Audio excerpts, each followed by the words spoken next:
Ayan, ito lang naman yung ginagawa namin. Ayan.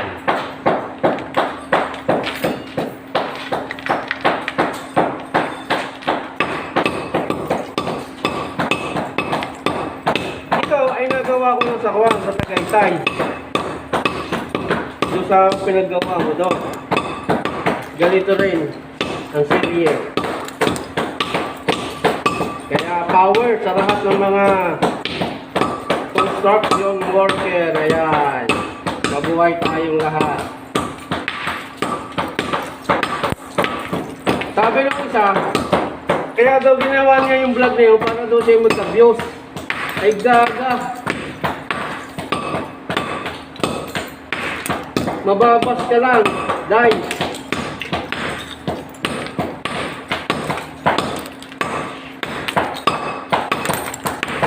Kahit pag Bisaya yung salita mo yung dai.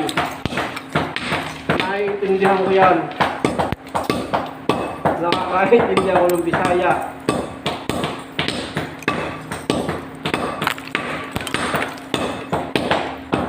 Hahamakin mo ang mga construction, nako.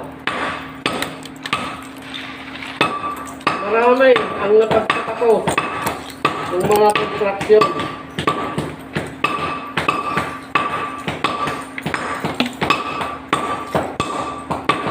Saka yung mga magbubukit ng hamak ay sa ang huwag at hindi basta.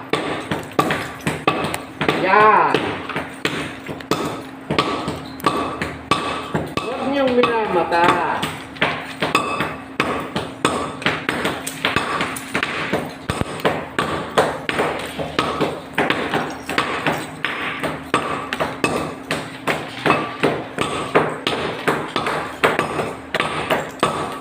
Mahirap talaga magabok, madumi.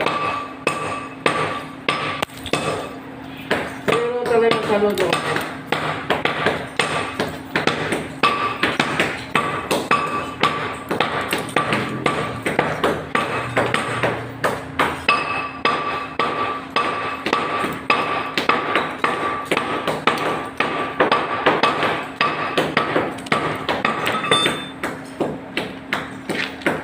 So yan. Kay Ben. Oh, shout out sa iyo Ben. Yan. Ito ho ay aming titiktikin at ito ho ay ilalagyan na ng tiles. Ayan. Power. Magandang umaga po. Maraming salamat. Sa inyo mga sadik. Magandang umaga ho. Aray. Ang trabaho namin, yung dati kong kasama, si Ben. Yung dalawang vlogger na napanood ko, ano bang pangalan no? Nakakalimutan ko na nilalait ang isang mga construction worker. Hoy, makinig ka ha. Ikaw na vlogger ka. Paano kung wala kami mga nagko-construction? Saan ninyo papapasukin ang inyong mga anak? Oh, makinig. Sa mga nilalait ng mga construction worker. Ayan. Oo, alam namin na madungis. Oo, talaga inaamin ko, madungis. Pero tingnan niyo yung bahay ko sa Mindoro. Yun ay galing sa construction yon. Kaso nga lang, hindi doon ako nakatira. Yan. Ako umuwi dito sa aming bayan dito sa Batangas. So, yun ay dahil sa construction.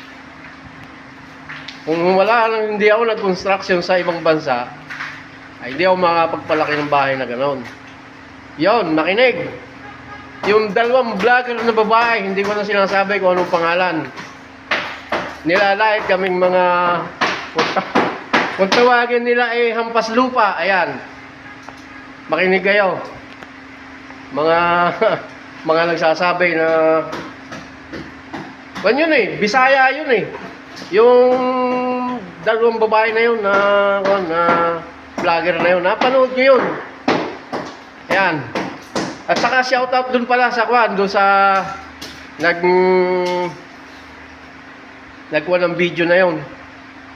Nasa kwan siya, nasa Middle East siya. Yung company niya ay Nasir Al-Jiri, ayun. Shout out, yan. Yan ang malaking isang company diya sa Middle East. Construction yan. Kasi ako yung nakapag-trabaho sa kanilang company. Na-supply kami diyan, ayan, shout out. Kung tawagan niya ni Nasir na yan, ay cutting pilay. Ayan, shout out to sa inyo mga sadik. Ayan, magandang umaga, mabuhay. Pagpalain ng lahat ng mga construction worker sa man sulok ng mundo, dito sa Pilipinas, sa ibang bansa man. Saludo ako sa inyo at saludo ako sa akin. Power!